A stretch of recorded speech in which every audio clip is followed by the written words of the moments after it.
దేవునికి మహిమ కలుగును గాక. ప్రభునందు నాకు అత్యంత ప్రియమైనటువంటి వాళ్ళారా, దేవుడు మిమ్మల్ని అందరినీ దీవించును గాక.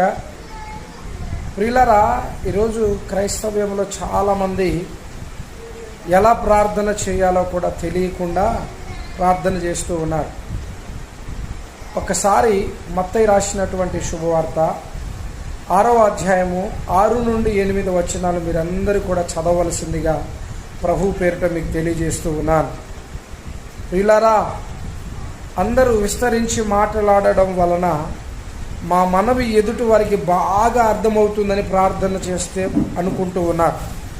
బైబిల్ అంటుంది, నీకు అక్కరగా ఉన్నవేవో నాకు తెలుసు అని అంటుంది.